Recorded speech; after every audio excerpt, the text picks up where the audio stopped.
वक्फ विधेयक सादर झालं, वक्फ विधेयक लोकसभेत मंजूर झालं आणि यामुळे महाराष्ट्राचं राजकारण तापलं.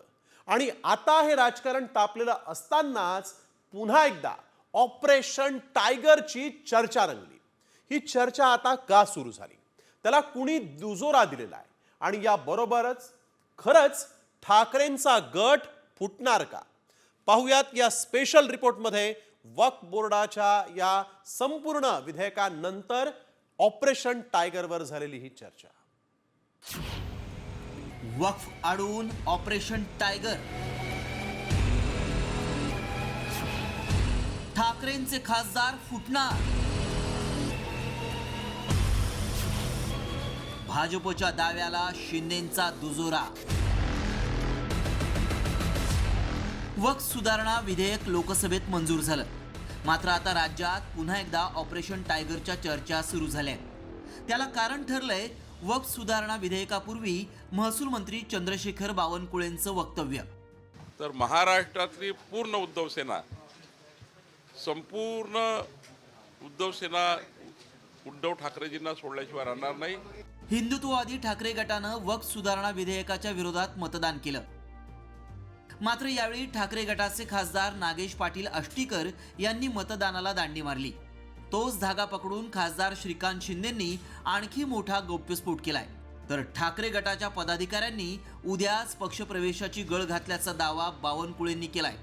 उबाटाच्या खासदारांमध्ये आम्हाला ते बोलत होते की आम्हाला तर फॉरमध्ये मतदान करायचं आहे. आमची इच्छा तर खूप आहे की या बिलाला सपोर्ट केलं पाहिजे. हा बिल जो आहे, हा बिल कुठल्याही धर्माच्या विरोधामध्ये नाही आहे. 100% त्यांचं मन होतं की मतदान केलं पाहिजे करून आपण एकतर मतदान केलं पाहिजे वक्फच्या बिलच्या समर्थनामध्ये किंवा वॉकआउट जास्तीत जास्त करायला पाहिजे. पण त्यांच्या मनाच्या विरोधामध्ये जाऊन जे आहे हे काही लोकांचं लागून चाललं आणि त्याचबरोबर काँग्रेसवाले काय बोलतील. आज तर इकडचे ना इधर के ना उधर के अशी परिस्थिती जी आहे ही उबाटाची झाली. हिंदुत्ववादी जे कार्यकर्ते आहे महाराष्ट्रातले, जे उद्धव ठाकरेच्या शिवसेनेत आहे, ते शिवसेना सोडण्याच्या मानसिकतेत आले आहे. मला सकाळपासून कालही आताही एक मेसेज आला आहे की उद्या मला पक्षप्रवेश करायचे आहे, तर मी मंगळवारी पक्षप्रवेश घेणार आहे. पण उद्धव ठाकरेंच्या शिवसेनेतले लोक आता या भूमिकेमुळे अस्वस्थ आहे. ठाकरे गट फुटीच्या चर्चा सुरू झाल्यानंतर खासदार राऊतांनी आष्टीकरांच्या अनुपस्थितीचं कारण सांगितलंय. काही लोक आमचे गैरहजर होते, तर आमचे शिवसेनेचे आष्टीकर आजारी आहेत, ते हॉस्पिटलला आहेत, ते गैरहजर आहे. हां, त्याच्यामुळे फार मोठी त्यांनी ताकद दाखवली काल असं नाही. खरं तर 2022 मध्ये एकनाथ शिंदेंनी केलेल्या बंडानंतर वारंवार ठाकरे गट फुटीच्या चर्चा रंगल्याचं पाहायला मिळालं. त्यातच विधानसभा निवडणुकीत ठाकरे गटाचा धुव्वा उडाला. त्यामुळे ठाकरे गटाचे खासदार अस्वस्थ असल्याची चर्चा आहे. त्यातच ठाकरे गटाच्या खासदारांनी दिल्लीत एकतेची वज्रमूठ आवळली. मात्र त्यानंतर शिंदे गटाचे केंद्रीय मंत्री प्रतापराव जाधवांच्या घरी स्नेहभोजनाला ठाकरेंच्या खासदारांनी हजेरी लावली होती. त्यामध्ये नागेश पाटील आष्टीकरांचाही समावेश होता. त्यामुळे 2022च्या विधान परिषद निवडणुकीप्रमाणेच वक्फ सुधारणा विधेयकाला विरोध ठाकरेंना भोवणार का आणि आष्टीकर शिंदेंच्या गळाला लागणार का, याकडेच राज्याचं लक्ष लागलंय. प्रमोद जगतापसह ब्युरो रिपोर्ट, साम टीव्ही न्यूज, नवी दिल्ली. तर ठाकरेंच्या खासदारांनी वक्फ विधेयकाच्या विरोधात आपल्याला माहिती आहे की मतदान केलेलं आहे, परंतु यानंतर उद्धव ठाकरेंनी अमित शहांनी जिन्नांना लाजवेल इतकी मुस्लिमांची बाजू घेतली असं म्हणत भाजपवर जोरदार टीका केली. भाजपनं हिंदुत्व सोडलं का, आमचा विधेयकाला नव्हे तर भ्रष्टाचाराला विरोध असल्याचा घणाघात शिवसेना ठाकरे गटाचे प्रमुख उद्धव ठाकरेंनी विचारला. भाजपच्या या ढोंगीपणाला विरोध असल्याची टीकाही यावेळेस उद्धव ठाकरेंनी केली आहे. मला वाटतं देशाच्या इतिहासात पहिल्या प्रथम देशाच्या संसदेत मुस्लिम समाजाचा कळवळा आणणारी भाषणं ही म्हणजे अतिशयोक्ती करायची झाली तर जिनांनाही लाजवेल अशी मुसलमानांची बाजू घेणारी भाषणं ही खुद्द अमित शहापासून त्यांच्या सर्व मित्रपक्षांनी काल केलेली आहे. मग हे बिल नेमकं मुस्लिमांच्या विरोधात आहे का मुस्लिमांच्या बाजूने आहे? जर मुस्लिमांच्या बाजूने असेल तर त्याला विरोध करणारे आम्ही हे हिंदुत्व सोडणारे कसे? कारण मुसलमानांची ज्या पद्धतीने तुम्ही काल बाजू मांडले की गरीब मुसलमान को ये होगा, मुस्लिम महिलाओं को ये करेंगे, अमुक करेंगे, तमुक करेंगे, मग हिंदुत्व आम्ही सोडलं का तुम्ही सोडलं? की आज सुद्धा मी भारतीय जनता पक्षाला पहिलं आवाहन करतो, नाही तर आव्हान देतो की तुम्ही जर का खरोखर एवढे हिंदुत्व करत असाल आणि तुम्हाला मुसलमानांचा जर का तिटकारा असेल तर परत एकदा सांगतो की तुम्ही तुमच्या झेंड्यावरचा हिरवा रंग काढा आणि न पेक्षा ही जुमलेबाजी बंद करा. आम्ही बिलाला विरोध करण्यापेक्षा यांच्या ढोंगाला आणि त्याच्यानंतर या जमिनी बळकावून यांच्या व्यापारी मित्रांना ते जे काही देणार आहेत त्या भ्रष्टाचाराला विरोध केलेला आहे. तर उद्धव ठाकरेंनी अमित शहा आणि भाजपवर जोरदार हल्लाबोल केला, तर उद्धव ठाकरेंवर शिंदेंनी जोरदार निशाणा साधलाय. ठाकरेंनी हिंदुत्व सोडलं यावर शिक्कामोर्तब झालंय. ठाकरेंच्या सेनेसाठी कालचा दिवस दुर्दैवी होता, त्यांचे खासदार गोंधळलेल्या स्थितीत होते, अशी टीकाच एकनाथ शिंदेंनी केली आहे.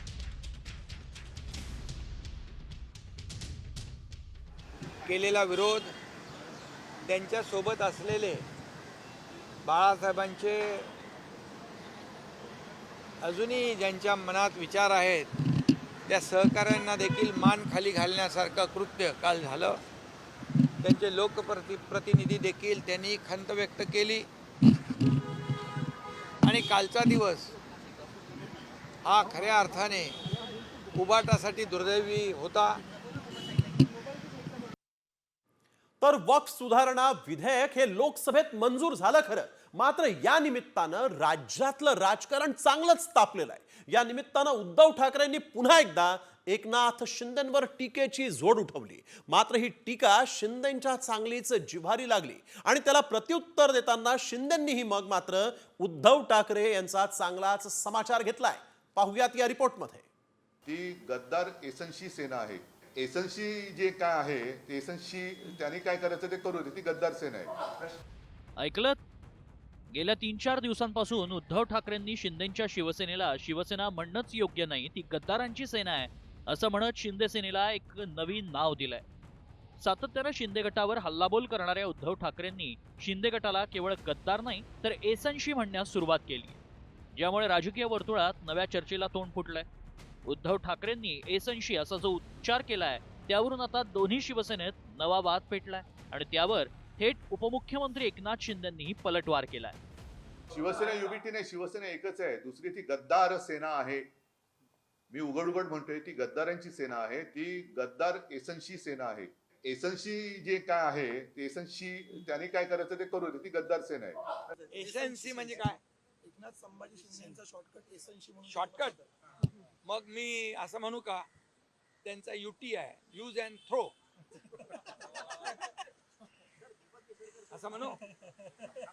वापरो और फेको, ही त्यांची नीती आहे. मला बोलायला लावू नका. माझ्याकडे भरपूर काय आहे, मी शांत आहे, मला शांतपणे काम करू द्या. तुम्ही मला गद्दार गद्दार गद्दार गद्दार म्हणून हे केलं, खोके खोके म्हणून केलं. अरे तुम्हाला महाराष्ट्रातल्या जनतेने खोक्यामध्ये बंद करून टाकलं. 2022 मध्ये शिंदेंनी बंड करून शिवसेनेत फूट घडवून आणली आणि भाजपसोबत युती करत सत्ता स्थापन केली. तेव्हापासून उद्धव ठाकरे आणि शिंदे गटात सातत्यानं शाब्दिक चकमकी झडतायत. ठाकरे यांनी यापूर्वीही शिंदे गटाला गद्दार सेना संबोधलं होतं, मात्र आता थेट एसनशी म्हणत ठाकरेंनी शिंदेंना ललकारलंय. उद्धव ठाकरेंच्या या वक्तव्यानं शिंदे गट आणि ठाकरे गट यांच्यातील वाद आता आणखीनच तीव्र होण्याची शक्यता आहे. तर उद्धव ठाकरेंना कायमच उबाठा असं चिडवणाऱ्यांना आता एसनशी हा शब्दप्रयोग बोचायला लागलाय. या नव्या नावानं शिवसेना कोणाची हा जुना वाद मात्र नव्यानं सुरू झालाय. त्यामुळे एसनशी विरुद्ध युटी हा वाद कुठपर्यंत जाणार याकडेच लक्ष लागलंय. ब्युरो रिपोर्ट, साम टीव्ही. अमित शहांच्या भाषणात बीड आणि कोल्हापूरमधील मंदिरांचा उल्लेख आला. त्यांनी इथल्या मंदिरांवर वक्फ बोर्डानं दावा केल्याचं म्हटलेलं आहे.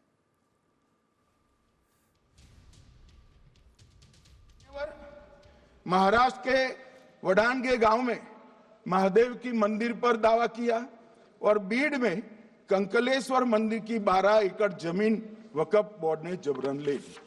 मान्यवर, ये सब जब जो चल रहा है इसमें आज भी मैं स्पष्ट करना चाहता हूं, वक्फ जो कि मुस्लिम भाइयों की धार्मिक क्रियाकलाप और उनके बनाए हुए दान से ट्रस्ट है, उसमें सरकार कोई दखल करना नहीं चाहती है।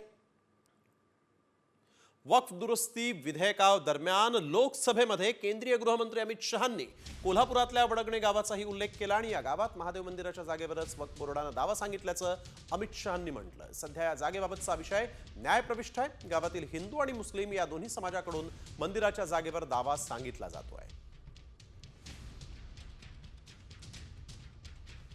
सिटी सर्वे नंबर मंदिराचा सिटी नंबर वेगळा आहे आणि मुस्लिम समाजाचा हा सिटी सर्वे नंबर वेगळा आहे. हा 89 हा वक्फ झालेला आहे. पण तो वक्फ झाल्यास त्याच्यावरती अपील आमचं पेंडिंग आहे. त्यामुळं हा त्यांनी जो मुद्दा तिथे घेतला आहे तो पूर्णतः चुकीचा त्यांनी घेतलेला आहे. त्यांना चुकीची माहिती पुरवल्यामुळं त्यांनी तो मुद्दा फॉर एक्झाम्पल म्हणून घेतलेला. तर बीडमधील कंकालेश्वर मंदिराच्या जागेवर वक्फनं अतिक्रमण केल्याचा दावा अमित शहांनी केला. मंदिराची 12 एकर जमीन वक्फ बोर्डानं जबरदस्तीनं ताब्यात घेतल्याचंही त्यांनी म्हटलंय. लोकसभेतील वक्फ सुधारणा विधेयकावर ते बोलत होते.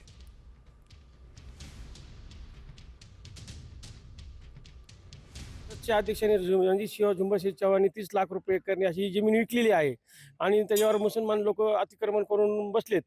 त्यांनी विकून टाकली आणि नंतर त्यांनी अवकापचं नाव टाकून दिलेलं आहे. कारण अवकापचं नाव टाकले कुणी काढत नाही आणि त्यांनी जमीन विकलेली आहे आणि मॅटर आमचं चालू आहे. आम्ही जर त्यांना विकू दिली जमीन तर पुजारी येत नाही, विकून दिली तर पुजारी नाही, म्हणून त्यांनी असं दादागिरी करू लागलेत आणि आम्हाला हाणा मारायच्या धमक्या दिल्यात. आम्ही 25 तारखेला ह्या महिन्यात मागच्या महिन्यात 25 तारखेला आणि 3 तारखेला 28 तारखेला आम्ही SP ऑफिसला निवेदन दिलेलं आहे आणि ते निवेदन दिलं तरी आमच्याकडे कोणी पोलीस चौकशी करायला आलं नाही, काही नाही. MIMचे माजी खासदार इम्तियाज जलील यांनी मोदींना सवाल केलाय. मुस्लिम समाजात हुशार लोक नाहीत का? आम्हाला शिर्डी तिरुपती शीख बोर्डावर मुस्लिमांना तुम्ही घेणार का, असा सवाल जलील यांनी विचारला. मी मोदी साहेबांना प्रश्न विचारतो का मुस्लिम समाजामध्ये इंटेलेक्च्युअल्स नाही आहे का? तुमच्यापेक्षा जास्त चांगले इंटेलेक्च्युअल्स आहे समाजामध्ये, त्यांना तुम्ही सामील करा ना याच्यामध्ये. आणि असंच तुम्ही करणार असेल तर इम्तियाज जलीलला तुम्ही शिर्डी साईबाबा संस्थानमध्ये घेणार का? तिरुपतीचा जे ट्रस्ट आहे त्याच्यामध्ये घेणार आहे का? नाही, सगळ्यांसाठी.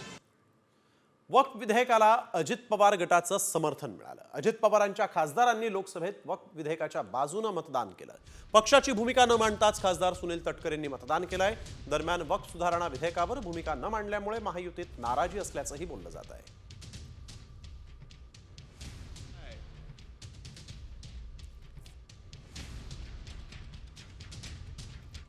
राज्यसभेमध्ये वक्फ सुधारणा विधेयकावर चर्चा सुरू असताना शिवसेना ठाकरे गटाचे खासदार संजय राऊतांनी सत्ताधारी भाजपवर जोरदार टीका केली. मुसलमानांची इतकी काळजी तर पाकिस्तानच्या मोहम्मद अली जिन्नांनाही नव्हती. जिन्नांचा आत्मा उठून तुमच्यात बसलाय का, अशी टीकाच संजय राऊत यांनी केली आहे आणि यानंतर सभागृहात गोंधळ झाला. करोड़ों गरीब मुसलमानों के हित की बात आप कर रहे हो. आपको मुसलमानों की चिंता कब से होने लगी? ये आप ही लोग हैं मुसलमानों को चोर बोलते हो. आप ही लोग हैं मुसलमान आपकी जमीन छीन लेंगे, आपके गले का मंगलसूत्र खींच लेंगे, आपके गाय बैल उठाकर लेके जाएंगे. मुसलमानों के महाराष्ट्र में मुसलमानों के मटन के दुकान से आप मीट मत खरीद लीजिए. मुसलमान देशद्रोही है, टेररिस्ट है, बटेंगे तो कटेंगे. अभी आप लोग मुसलमानों की संपत्ति की चिंता कर रहे हो. मैं हिंदुत्व भी पढ़ा हूं और सब कुछ पढ़ा हूं और आप अभी नए मुल्ला बन गए हो हिंदुत्व के. आप हमें मत सिखाइए, हमारा जन्म हिंदुत्व के काम के लिए हुआ है. काँग्रेस नेत्या सोनिया गांधींनी काँग्रेसच्या खासदारांना संबोधित केलेला आहे. काल लोकसभेमध्ये मंजूर केलेल्या वक्फ दुरुस्ती विधेयकावर त्यांनी नाराजी व्यक्त केली. हे विधेयक जबरदस्तीनं मंजूर करण्यात आलं. आमच्या पक्षाची भूमिका स्पष्ट आहे. हे विधेयक संविधानावर हल्ला आहे. हा आपल्या समाजाच्या कायमचं ध्रुवीकरण करण्याचा भाजपचा सुनियोजित रणनीतीचा एक भाग असल्याचं त्यांनी म्हटलंय. सोनिया गांधी यांनी भाजपवर जोरदार टीकाही केली आहे.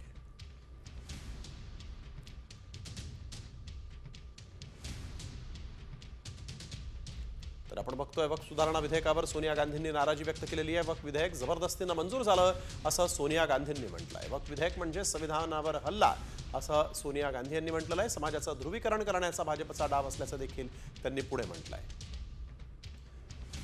वक्फ सुधारणा विधेयकावर सोनिया गांधींनी ही भूमिका मांडली आहे. तर राज्यसभेमध्ये आज वक्फ विधेयकाच्या मतदानाला शरद पवार हे गैरहजर राहिलेले आहेत. राष्ट्रवादी काँग्रेस शरदचंद्र पवार पक्षाचे प्रमुख शरद पवार मागील काही दिवसांपासून मुंबईत आहेत. मुस्लिम समाजासाठी महत्त्वाच्या असणाऱ्या वक्फ विधेयकावर आज राज्यसभेमध्ये चर्चा आणि मतदान आहे. देशातील ज्येष्ठ नेत्यांमध्ये शरद पवारांचं नाव येत असल्यामुळे त्यांच्या गैरहजेरीबाबतही चर्चा सुरू झाली. शरद पवार हे उद्या दिल्लीत जाणार असल्याची माहिती आहे. शरद पवार नेमके का गैरहजर राहिले असा प्रश्न या निमित्तानं उपस्थित झालाय. वळूया पुढील बातमीकडे. मागील अनेक दिवसांपासून अशांत आणि हिंसाचाराच्या आगीत होरपळत असलेल्या मणिपूरमध्ये अखेर राष्ट्रपती राजवट लागू करण्याचा प्रस्ताव लोकसभेमध्ये मंजूर करण्यात आला आणि या प्रस्तावाला ठाकरेंच्या शिवसेनेनं देखील पाठिंबा दिला. मणिपूरमध्ये मागील 4 महिन्यांपासून हिंसाचार झालेला नाही. शांतता प्रस्थापित करण्यासाठी सरकार सर्व प्रयत्न करत असल्याचं शहा यांनी म्हटलंय. 2 समुदायों के बीच में जातीय हिंसा हुई. सभी सदस्यों ने इस पर काफी चिंता व्यक्त की है मान्यवर. और जो पीड़ित है उनकी पीड़ा कम करना और उनका जो नुकसान हुआ है इसकी भरपाई होनी चाहिए. मान्यवर, दिसंबर, जनवरी, फरवरी और मार्च 4 महीने से वहां पर हिंसा नहीं है. छत्रपती शिवाजी महाराज 100% धर्मनिरपेक्षच होते असं वक्तव्य केंद्रीय मंत्री नितीन गडकरींनी केलं. शिवाजी महाराजांनी अनेक लढाया जिंकल्या पण कधीही मशिदीवर हल्ला केला नाही असंही त्यांनी म्हटलंय. यापूर्वी सरसंघचालक मोहन भागवत यांनीही आधुनिक काळात शिवाजी महाराजच आपले आदर्श असल्याचं म्हटलं होतं. वो इसलिए आदर्श है कि आदर्श शासक तो थे, आदर्श पिता भी थे, न्याय निष्ठुर राजा भी थे और कल्याणकारी भी राजा थे. और छत्रपति शिवाजी महाराज हमारे देश के इतिहास के ऐसे लोक कल्याणकारी राजा थे कि वो 100% सेक्युलर थे. उनके पूरे इतिहास में अनेक लड़ाइयां उन्होंने जीती पर कभी कोई मस्जिद पर उन्होंने अटैक नहीं किया. संघाचं काम हे तत्वरूप काम आहे, व्यक्तिवादी काम नाही. ते चालू राहतं, व्यक्ती येतात आणि जातात, परंतु अशी निर्गुण उपासना कठीण असते.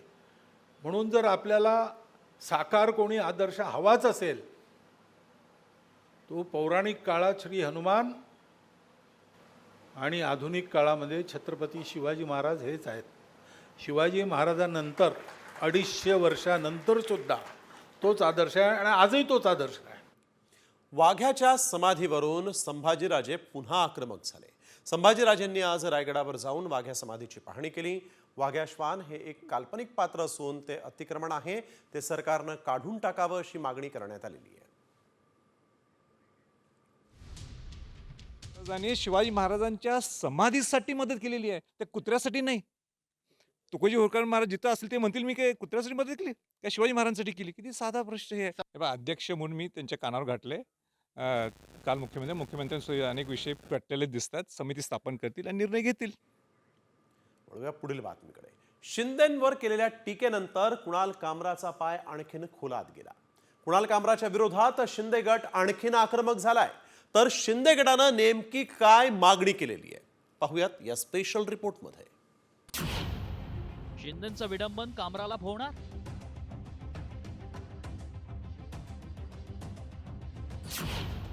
कामराला जनतेतून कोट्यावधींची देणगी. शिंदे गटानं केली चौकशीची मागणी.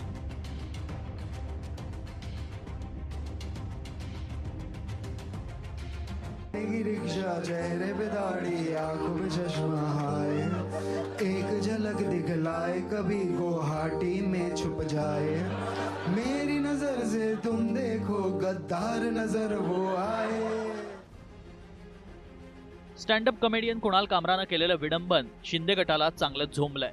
शिंदे गटानं आधी कुणाल कामराच्या स्टुडिओची तोडफोड करत गुन्हा दाखल केला. त्यानंतर कुणाल कामराच्या खात्यात देशविदेशातील प्रेक्षकांकडून मदतीचा ओघ सुरू झालाय.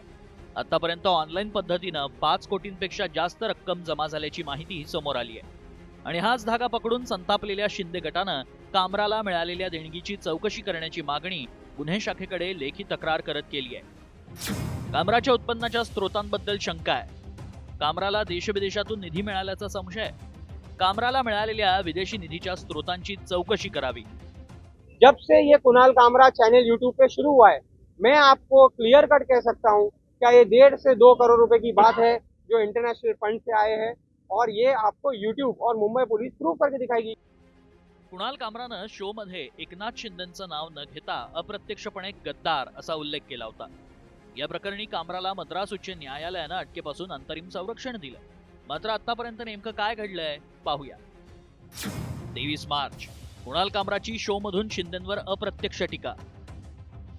23 मार्च कामराच्या हॅबिटॅट स्टुडिओची शिंदे गटाकडून तोडफोड. कामरा विरोधात शिंदे गटाकडून गुन्हा दाखल. 28 मार्च कामराला मद्रास उच्च न्यायालयाचा 7 एप्रिल पर्यंत दिलासा. 2 एप्रिल कामरानं वकिलामार्फत बाजू मांडल्याची माहिती. 3 एप्रिल कुणाल कामराला पोलिसांची तिसरी नोटीस. कुणाल कामरा स्टँडअप कॉमेडीच्या माध्यमातून युट्यूब, इंस्टाग्राम आणि फेसबुकवरून लाखो रुपये कमावतो. मात्र शिंदेंवरील टीकेनंतर कामराला देण्यात येणाऱ्या देणगीत वाढ झाली आहे. त्यामुळे कामराला देणगी देणाऱ्यांमध्ये सर्वसामान्य चाहते आहेत की देशविदेशातील संघटना याची चौकशी होणार आहे. त्यामुळे या अग्निपरीक्षेतून कुणाल कामरा सही सलामत सुटणार की शिंदे गटाच्या तक्रारीमुळे अडचणीत येणार याकडेच लक्ष लागलंय. ब्युरो रिपोर्ट, साम टीव्ही. प्रशांत कोरटकरच्या जामीन अर्जावर उद्या सुनावणी होणार आहे. प्रशांत कोरटकरनं जामीन अर्ज जिल्हा सत्र न्यायालयात सादर केलेला आहे आणि त्यामुळे कोरटकरला जामीन मिळणार की जेल होणार हे उद्या कळणार आहे. सध्या प्रशांत कोरटकरचा कळंबा कारागृहामध्येच मुक्काम आहे.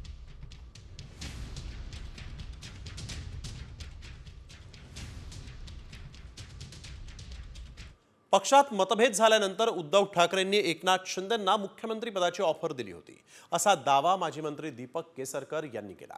मात्र शिंदेंनी ती ऑफर स्वीकारली नसल्याचं केसरकर यांनी म्हटलंय.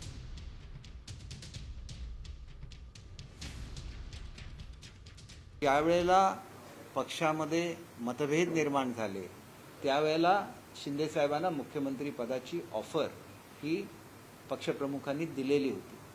त्यांनी ती स्वीकारली नाही.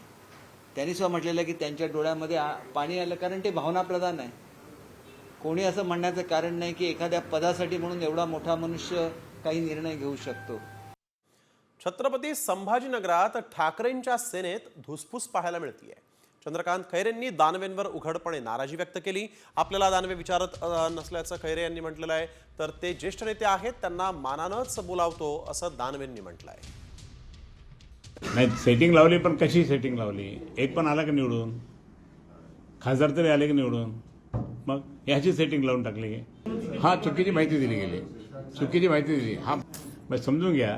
म्हणजे पण त्याच्यानंतर आम्ही एक काम करू असं सांगितलं, पण कुठे मला कधी विचारत पण नाही. अंबादास दानवे मला कोणत्याही कार्यक्रमामध्ये बोलत नाही, काय प्लॅनिंग करत नाही. मी पण शिवसेनेचा नेता आहे, कधीपासून आहे, सुरुवातीपासूनचा नेता आहे. ते तर आत्ता आले. बरं, मी शिवसेना वाढवली, टिकवली, मोठी केली, हे तुम्ही पण जाणता. ऑगस्टपर्यंत आहे, तोपर्यंत चालू देता ना. मी काहीच बोलणार नाही. खैरे साहेब ज्येष्ठ नेते आहेत, आमचे मार्गदर्शक आहे आमचे, आणि मी अशात तरी कोणत्याच कार्यक्रमाचं आयोजन केलेलं नाही. हां, आता माझ्या घरी लग्न झालं तर मी त्यांना स्वतः घेऊन गेलो होतो, स्वतः त्यांना गाडीत फिरवलं होतं, सगळ्या व्यवस्था दाखवल्या होत्या. त्यावेळेस माझ्या घरचं लग्न होतं, मी त्यांना बोलवलं होतं, मानाने बोललो होतं. बाकी पक्षाच्या कार्यक्रमात काही मानपान कोणाचं नसतो. शिवसेना नेता आहे ना मी, त्याला थोडी कोणी थांबवू शकतो.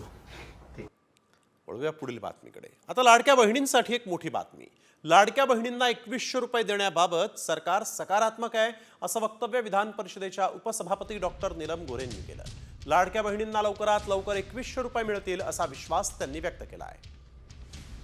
सरकार याबद्दल सकारात्मक आहे. लवकरात लवकर जेव्हा शक्य होईल त्याला सरकार ते देईल पैसे. आता त्यांचे स्वतःचे बचत गट किंवा क्रेडिट सोसायट्या तयार करून त्याचा विनियोग कसा करता येईल यासाठी आमचा प्रयत्न चालू आहे. पुण्यातील नामांकित दीनानाथ मंगेशकर रुग्णालय प्रशासनाच्या मुजोरपणामुळे एका गर्भवती महिलेचा मृत्यू झाला. असा आरोप भाजपचे आमदार अमित गोरखेंनी केलाय. उपचारासाठी रुग्णालयानं महिलेच्या कुटुंबाकडे 10 लाख रुपयांची मागणी केली असाही आरोप आमदार गोरखेंनी केला आणि त्यामुळे दुसऱ्या रुग्णालयात नेत असताना या महिलेचा मृत्यू झाल्याचंही त्यांनी म्हटलंय.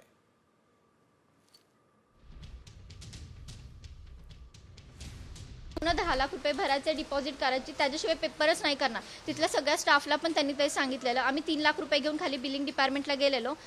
बिलिंग डिपार्टमेंटची हेड मीनाक्षी गोसावी त्या मॅडम बोलल्या की आमचं सगळ्यांसोबत बोलणं झालेलं आहे, तुम्ही मुख्यमंत्री सहायता निधीतनं पैसे आणा, नाही तर कुठनं पण आला. आम्हाला डॉक्टर बोललेत की 5 लाख रुपये भरा, त्याच्याशिवाय आम्ही तुमचं हे ॲडमिशन करू शकत नाही आहे. तर नेमकं काय घडलं या रुग्णालयामध्ये पाहूयात. पुण्यातील दीनानाथ मंगेशकर रुग्णालय प्रशासनावर मुजोरपणाचा आरोप आहे. प्रसूती कळा सुरू झाल्यानं तनिषा भिसेला मंगेशकर रुग्णालयात आणण्यात आलं. रुग्णालय प्रशासनाकडून गर्भवती महिलेच्या कुटुंबाकडे 10 लाखांची मागणी करण्यात आली. 2.5 लाख भरायला तयार असतानाही महिलेला दाखल करून घ्यायला नकार देण्यात आला.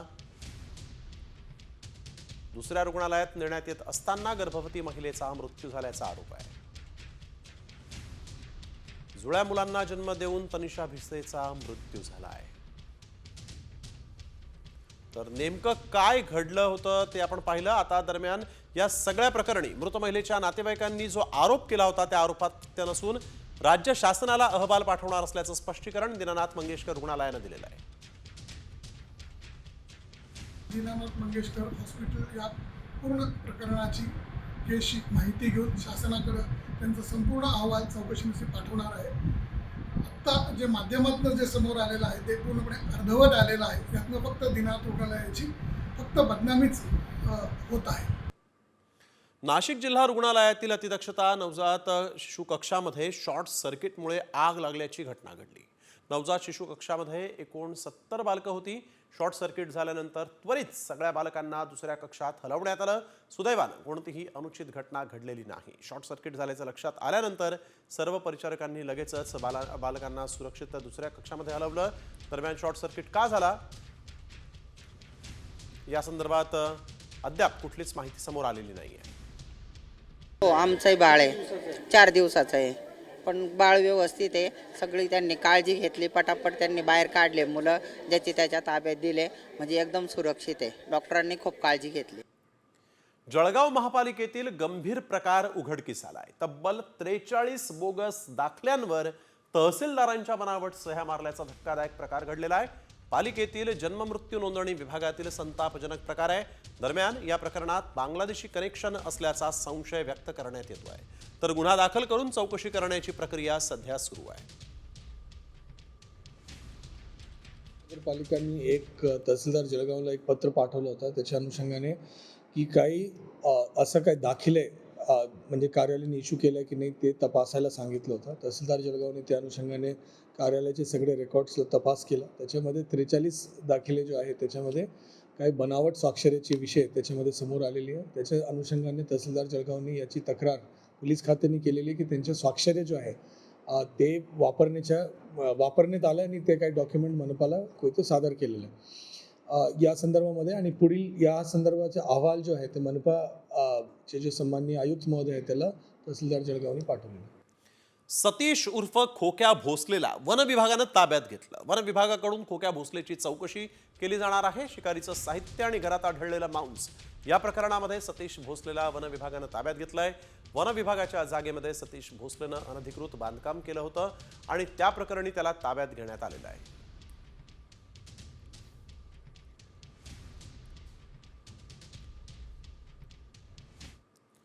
वळूया पुढील महत्त्वाच्या बातमीकडे. तुम्ही महिला हक्क आयोग ऐकला असेल, पण आता महिलांपेक्षा पुरुषांच्या नैराश्यात वाढ झाली आणि त्याला महिला कारण असल्याचं सांगत पुरुष हक्क आयोगाची मागणी होऊ लागलेली आहे. मात्र ही मागणी नेमकी कुणी केली, का अशी परिस्थिती ओढावलेली आहे की पुरुष हक्क आयोग स्थापन करण्याची मागणी झाली? पाहूयात सविस्तर या स्पेशल रिपोर्टमध्ये. मर्द को भी होता है दर्द.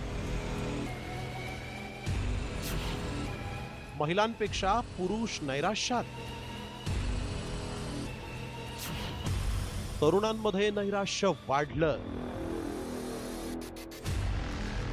धावत्या जगात नैराश्याचं प्रमाणही वाढलंय आणि या नैराश्यात महिलांपेक्षा पुरुषांनी आघाडी घेतल्याचं दिसतंय. तशी धक्कादायक आकडेवारीच आता समोर आली. मानवी आरोग्यासंबंधी समस्या सोडवण्यासाठी आरोग्य विभागानं सुरू केलेल्या टेलिमानस या हेल्पलाईनवर कॉल करून मदत घेणाऱ्यांमध्ये महिलांपेक्षा पुरुषांची सध्या 70% इतकी धक्कादायक आकडेवारी समोर आली आहे. महिलांपेक्षा पुरुष हे अधिक नैराश्यात असून 67.99% पुरुषांनी या हेल्पलाईनवर कॉल केला आहे, तर 31.50% महिलांनी या हेल्पलाईनवर कॉल करत मदत मागितली. या हेल्पलाईनवर 10 पैकी 7 फोन हे केवळ पुरुषांचे येत असल्याची ही माहिती समोर आली. यात राज्यभरात कोल्हापुरातून सर्वाधिक मदतीसाठी फोन आल्याचंही समोर आलं, तर पुणे हे दुसऱ्या स्थानी असून मुंबई तिसऱ्या स्थानी आहे. तसंच मदतीसाठी कॉल करणाऱ्यांमध्ये तरुणांचं प्रमाण हे सगळ्यात जास्त आहे. त्यामुळे 18 ते 45 वयोगटातील पुरुष हे पिचलेल्या अवस्थेत असून नैराश्याच्या गर्तेत सापडल्याचं दिसतंय. त्यामुळे महिला आयोगाच्या धर्तीवर पुरुष आयोग स्थापन करा अशी मागणीही होऊ लागली आहे. किंवा जी गुन्हेगारी किंवा ज्या महिला ज्या आहेत त्या चुकीच्या पद्धतीनं वागतायत किंवा गुन्हेगार बऱ्याच महिला आहेत, तर मला वाटतं की त्याच्यासाठी फक्त समुपदेशनाची नाही तर पुरुष हक्क आयोग जर आला तर निश्चितच त्या पुरुषांना सुद्धा अधिकार मिळतील, न्याय मिळेल आणि त्या संदर्भातली जी आहे ती त्यांची दखल ऐकून घेतली जाईल. हल्ली पुरुषांवर होणाऱ्या अत्याचाराच्या घटनांमध्ये वाढ झाली. अनेक पुरुषांना पत्नीनं छळल्याचे, त्यांना मारल्याचे, अगदी जीवे मारल्याच्या घटना रोजच समोर येत आहेत. अनेक महिलांनी आपल्या पतीला प्रियकरांसाठी निर्घुणपणे मारल्याचं समोरही आलंय. त्यामुळे कौटुंबिक आणि कामाच्या ठिकाणी असलेला तणाव आणि स्पर्धात्मक सुप्त संघर्षामध्ये पुरुषांची घालमेल होत असल्याचं दिसतंय. कौटुंबिक ताणतणावामुळे नैराश्यातून अनेक उच्च शिक्षित तरुणांनी आपलं जीवन संपवल्याच्या अनेक घटना घडल्या आहेत. त्यामुळे नैराश्यात जाणं हे गंभीर जरी असलं तरी ते ओळखणंही फार महत्वाचं आहे. नेमकी लक्षणं काय आहेत नैराश्याची पाहूयात. थकवा येणं, झोप न लागणं, चिडचिड होणं, अस्वस्थता वाढणं, उदास वाटणं, भूक लागणं किंवा भूक कमी होणं. जर तुम्हाला यापैकी काही लक्षणं असतील तर तुम्ही ताबडतोब वैद्यकीय तज्ज्ञांचा सल्ला घ्या आणि वेळीच उपचार करून घ्या. कारण 21व्या शतकातील सर्वात तरुणांचा देश असणाऱ्या भारतात तरुणांमध्ये वाढणारं हे नैराश्य अतिशय चिंताजनक आहे. मात्र पुरुषांवरील वाढणारे अत्याचार आणि वाढलेल्या नैराश्यामुळे आता पुरुष हक्क आयोगाची स्थापना करण्याची वेळ आली आहे की काय, असाही प्रश्न या निमित्तानं उपस्थित करण्यात येतोय. ब्युरो रिपोर्ट, साम टीव्ही मराठी.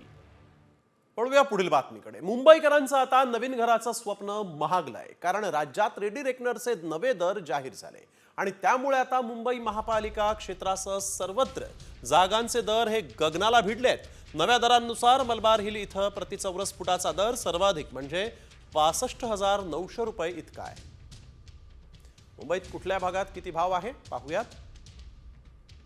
मलबार हिलमध्ये 65,900 रुपये, दादरमध्ये 17,657 रुपये, गोरेगावमध्ये 16,728 रुपये, विलेपार्ल्यात 25,000 रुपये, बुलंद पूर्वमध्ये 14,405 रुपये.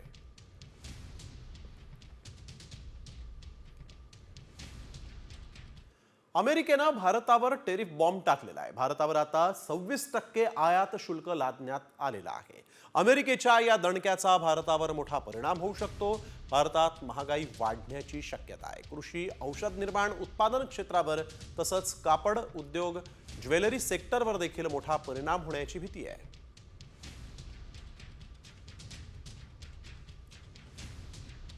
ऑटो इंडस्ट्रीला सर्वाधिक झटका बसेल. अमेरिकेतील विक्रीवर परिणाम होईल. औषधांच्या किमती वाढणार, फार्मा कंपन्यांवर देखील परिणाम होणार. दूधजन्य पदार्थ महागणार आहेत, ग्राहकांच्या खिशाला याचा फटका बसू शकतो. डायमंड आणि ज्वेलरी उद्योग अडचणीत येऊ शकतो. निर्यातीवरही परिणाम होईल.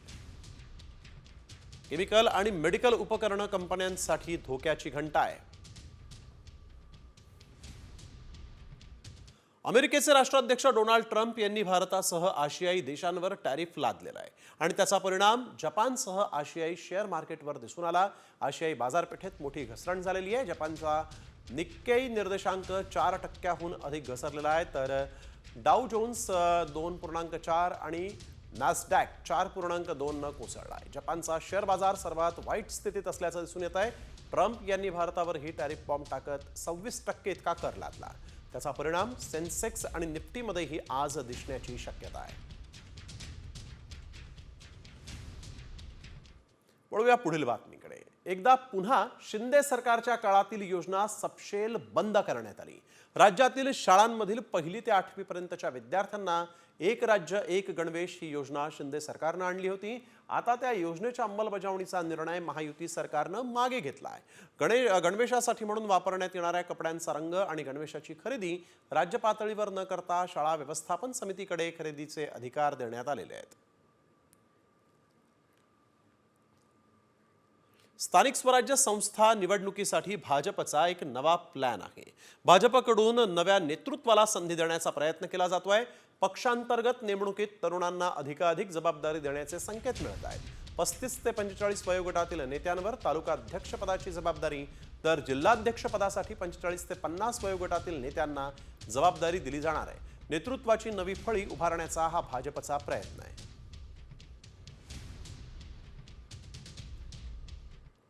येत्या महिन्याभरात पुन्हा एकदा गाव पातळीवर राजकीय धुरळा उडणार आहे. कोल्हापूर जिल्ह्यातील 1026 ग्रामपंचायत निवडणुकीची रणधुमाळी सुरू होणार आहे, तर जिल्ह्यातील सरपंच पदाची सोडत येत्या 8 एप्रिल रोजी जाहीर होणार आहे. सर्वसाधारण पदासाठी 604, अनुसूचित जाती 138, ओबीसी 273, तर 7 अनुसूचित जमातीसाठी सोडत होणार आहे. यानंतर महाराष्ट्राला हादरवणारी बातमी आहे. मुंडन आणि भुवया काढत एका महिलेचं विद्रुपीकरण करण्यात आलं. धक्कादायक बाब म्हणजे त्याचा व्हिडिओ देखील तयार करण्यात आला. सोलापूरच्या बार्शी शहरात ही धक्कादायक घटना घडलेली आहे. चारित्र्याचा संशय आणि कौटुंबिक वादातून नवरा, नणंद आणि मेहुण्यानं पीडित महिलेला जबर मारहाण केली. याबाबत पीडित महिलेनं बार्शी शहर पोलिसात तक्रारही केली, पण अद्याप कोणावरही कारवाई झालेली नाही. धमकी दिली त्यांनी, म्हणून मी माझ्या स्वतःवर ते सगळं म्हणजे मी स्वतः कारणीभूत आहे असं त्या व्हिडिओमध्ये सांगितलं आणि त्यांनी व्हिडिओ करून घेतला आहे. आणि त्यांचं म्हणणं असं आहे की स्वतःनंच हिचं स्वतःचा विद्रूप करून घेतलेला आहे. कोणची एक महिला स्वतःचं रूप विद्रूप करून घेईल. त्यांनी मला इतकं टॉर्चर केलं त्या टायमिंगला. तो टायमिंग असा होता की मी आता वाचत नाही असं मला स्वतःला सतत वाटत होतं. मी खूप प्रयत्न केला घरच्यांना सांगण्याचा, पण तरीही माझा कॉन्टॅक्ट त्यांनी होऊन दिला नाही. मला घरामध्ये कोंडून रूममध्ये कोंडून ठेवून कुलूप लावून बाहेर बसले हॉलमध्ये. वळूया पुढील महत्त्वाच्या बातमीकडे. तुम्ही लठ्ठपणाने ग्रस्त असाल, तुम्ही डायबिटीसने ग्रस्त असाल आणि औषधं घेत असाल तर आता सावध व्हा. होय, कारण तुम्ही घेत असलेली औषधं नकली, बनावट असू शकतात. हे आम्ही का म्हणतोय त्यासाठी पाहूयात सविस्तर हा एक रिपोर्ट. डायबिटीसची औषधं घेत असाल तर सावधान.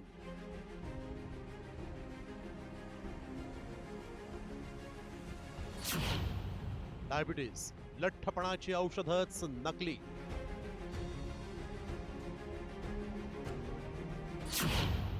पोलिसांकडून बोगस गिरीचा पर्दाफाश.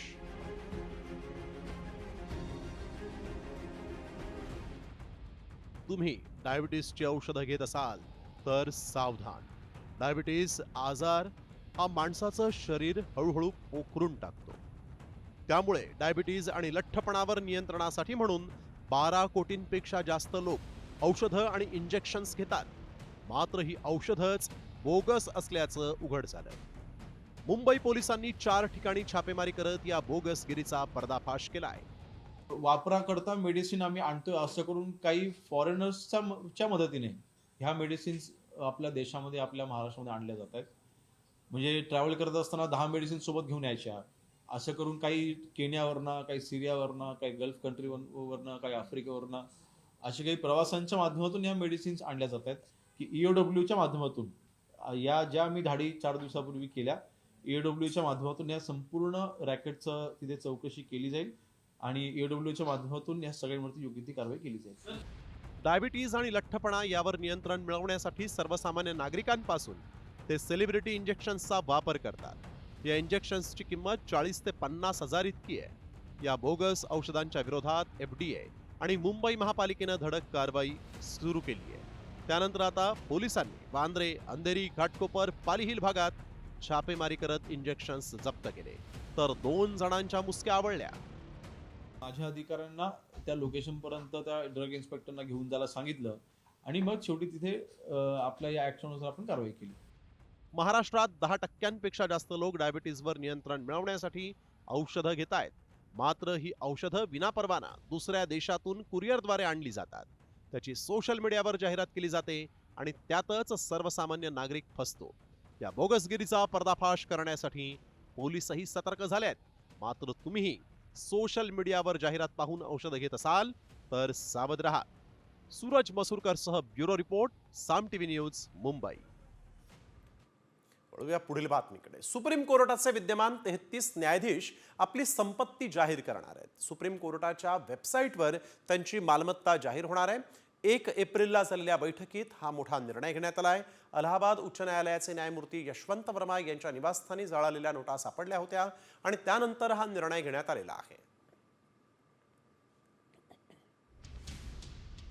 सर्वसामान्यांसाठी महत्त्वाची बातमी आहे. मुख्यमंत्री देवेंद्र फडणवीसांनी विधिमंडळात वीज दर कपात करणार असल्याचं म्हटलं असलं तरी आता पुढच्या महिन्यापासून तुम्हाला जास्त विजेचं बिल येणार आहे. कारण फडणवीसांच्या विरोधात वीज मंडळानं भूमिका घेतलेली आहे. राज्यातील सर्वच कंपन्यांच्या वीज दरात 1 एप्रिलपासून कपात करण्याच्या निर्णयाला महावितरणनं आव्हान दिल्यानंतर राज्य वीज नियामक आयोगानं त्याला स्थगिती दिलेली आहे. महावितरणनं आर्थिक गणित पुढे करून वीज दर कपातीला विरोध केलेला आहे. इंडस्ट्री आणि कमर्शियल यांना 50-50%, 35-35% लाभ मिळतो आहे. आणि ज्या लहान ग्राहकांना आम्हाला 0 ते 100 जे 70% आहेत त्यांना आम्हाला जवळजवळ 17% कपात करून द्यायची होती. त्यांना आता ₹3.88 जागे ₹6.22 भरावे लागतील. हा कोणता न्याय? MERCने खरं तर त्यांच्या प्रेस रिलीजमध्ये देखील म्हटलेलं आहे की उद्योगांना चालना देण्यासाठी किंवा टुरिझमला चालना देण्यासाठी ते असं करीत आहे. मला असं वाटतं की MERCने हे सगळं बघण्यापेक्षा हे तर सरकारचं काम आहे ना, ते सरकार बघताय. आता बातमी अपघाताची आहे. अंबरनाथमध्ये ओला चालकाचा कारवरील ताबा सुटला आणि मोठा अपघात झाला. भरधाव कारनं 4 ते 5 गाड्यांना धडक दिली. यावेळेस ओला चालकाला स्थानिकांनी बेदम चोपही दिलाय. अपघात CCTVमध्ये कैद झालाय आणि या ठिकाणी आपण बघतोय भरधाव कारनं अनेक गाड्यांना धडक दिलेली आहे. परंतु सुदैव म्हणावं लागेल या अपघातात कुणीही जखमी झालेला नाही. परंतु या अपघातामुळे वाहनांचं मात्र प्रचंड नुकसान झालंय.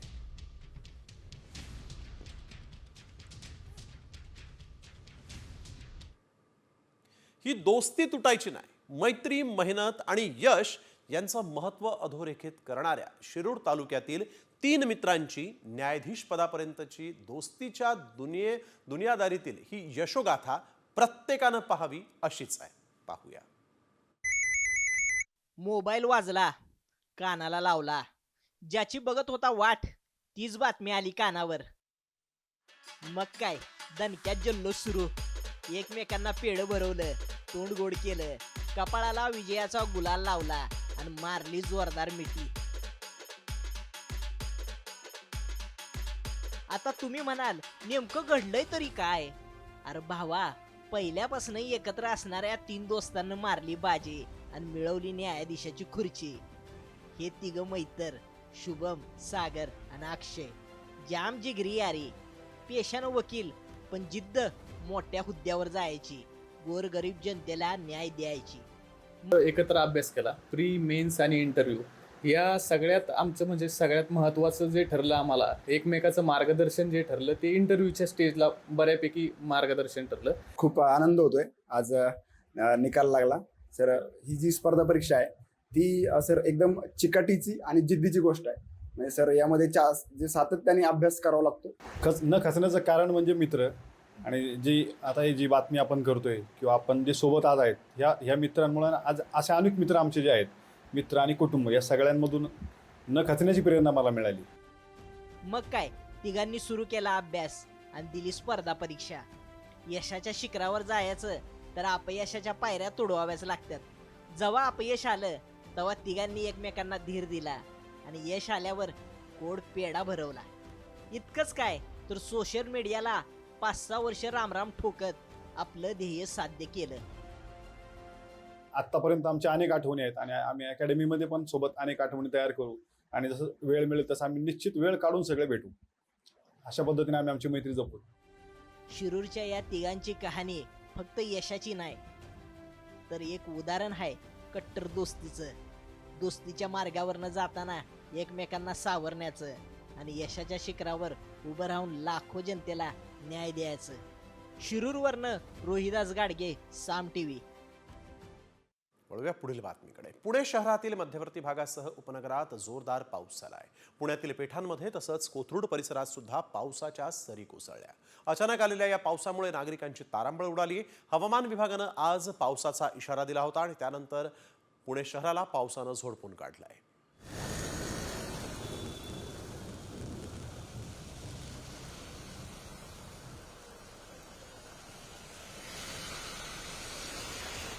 नंदुरबार जिल्ह्यातल्या ठाणेपाडा आणि गंगापूर परिसरात गारपिटीसह तुफान पाऊस झालाय. अचानक आलेल्या या पावसानं शेतपिकांचं प्रचंड नुकसान केलेलं आहे. शेतकऱ्यांनी लागवड केलेलं कांदा पीक भुईसपाट झालं. मका पिकाचंही मोठं नुकसान झालेलं आहे. वादळी वाऱ्यामुळे अनेक घरांची पडझड झाली. काही घरांचे पत्रे उडालेले आहेत. आपण बघतोय मक्याचं पीक आडवं झालेलं आहे. कांदा देखील भुईसपाट झालाय. तर नंदुरबारमध्ये आपण बघतोय कशा पद्धतीनं गारपीट झालेली आहे आणि या गारपिटीनं पिकांसोबतच अनेक घरांचंही नुकसान केलं आहे.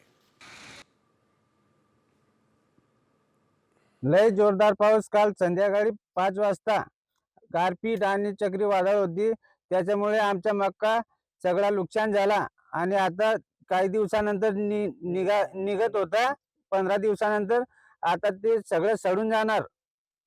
अकोल्यामध्ये अवकाळी पावसाचा तडाखा बसला. वादळी वाऱ्यामुळे केळीच्या बागा उद्ध्वस्त झालेल्या आहेत. शेतकऱ्याचं जवळपास एकरी 35 ते 40% इतकं नुकसान झालं.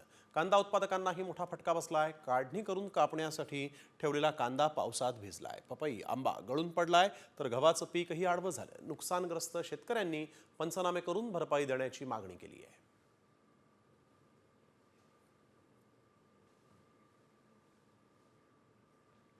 अकोला जिल्ह्यातील तेल्हारा आणि अकोट तालुक्यातल्या अवकाळी पावसानं या भागाला झोडपून काढलाय. अकोट तालुक्यातल्या एदलापूर शेत शिवारामध्ये सफरचंद शेतीला मोठा फटका बसलाय. नवनीत चांडक यांच्या सफरचंदाच्या शेतीला अवकाळी पावसाचा फटका बसलाय. अक्षरशः झाडाला लागलेले सफरचंद जे ते वाऱ्यामुळे गळून पडले. दरम्यान सफरचंदासह पपईच्या बागा, आंब्याची बाग देखील इथं उद्ध्वस्त झालेली आहे. गहू, ज्वारी, मका, कांदा आणि केळी ज्या आहेत त्या देखील इथं उद्ध्वस्त झाल्याचं दिसलं. त्यामुळे शेतकऱ्याचं प्रचंड मोठं या पावसानं नुकसान केलं आहे.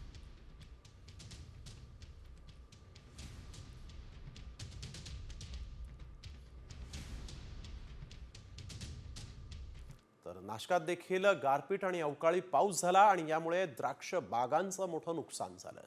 माडसांगवी गावामध्ये बागांमध्ये द्राक्षांचे घड जे ते गळून पडले आणि त्यामुळे व्यापाऱ्यांनी आता खरेदी थांबवलेली आहे. कवडीमोल भावात द्राक्ष विकण्याची वेळ शेतकरी राजावर आली आहे. बाजारात सध्या द्राक्षाला 65 ते 70 रुपयांचा भाव मिळत होता. मात्र अवकाळी आणि गारपिटीमुळे द्राक्षांची गुणवत्ता ढासळली. परिणामी दरावर मोठा परिणाम होणार आहे. फुल एकदम गाराचा पाऊस झाला होता तर नव्हतं झालं. इतका पाऊस झाला का म्हणजे इजाचा कडकडाट खूप होता जोरजोरात आणि फुल पाऊस झाला आणि आता इथे 10 ते 12 लाखाची नुकसान झाली. द्राक्ष मनी पार तर तडकून गेले गारपिटीने. व्यापाऱ्यांनी बाग बंद केलाय. आता या परिस्थितीत करायचं काय भाऊ शेतकऱ्यांनी? काही न शासनाकडून आम्हाला काही मदत पाहिजे. आता आम्हाला 70 रुपयाचा भाव होता. 60, 65, 70चा मार्केट होतं 70 रुपयाचं. आता ते पुढचा भाव आता 20 रुपये 25 रुपयांनी द्यावा लागेल कवडी मोल भावात. नाही व्यापाऱ्यांनी घेतला तर बेदानेवाल्याला द्यावा लागेल. असं काहीतरी करावं लागेल. छत्रपती संभाजीनगरातील ग्रामीण भागामध्ये गारांचा पाऊस झालाय. गेल्या 3 दिवसांपासून ढगाळ वातावरण आणि हलकासा पाऊस सुरू होता. मात्र आज सायंकाळी काही ठिकाणी जोरदार पाऊस झालेला आहे. या अवकाळी पावसामुळे आंब्याचं मोठं नुकसान होणार आहे. छत्रपती संभाजीनगर जिल्ह्यात केशर आंब्याचं उत्पादन मोठ्या प्रमाणात घेतलं जातं. त्याला या पावसाचा मोठा फटका बसतोय. त्याशिवाय उरली सुरलेली रब्बीची पिकं जी आहेत ती देखील या पावसामुळे धोक्यात आली आहे.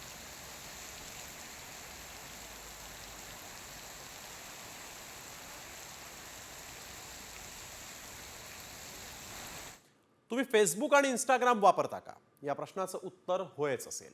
कारण फेसबुक, इंस्टाग्राम कुणाच्या मोबाईलमध्ये नसेल असं होऊच शकत नाही. मात्र आता तुम्हाला फेसबुकसाठी पैसे मोजावे लागणार आहेत. होय असा दावा करण्यात आला आणि त्यामुळे मग आम्ही या दाव्याची पडताळणी केली. त्यावेळेस काय सत्य समोर आलं पाहूयात. इन्स्टा फेसबुक साठी पैसे मोजावे लागणार.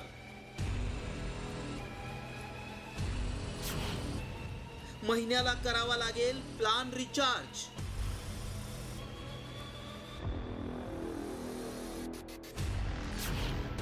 व्हायरल मेसेज मागचं सत्य काय?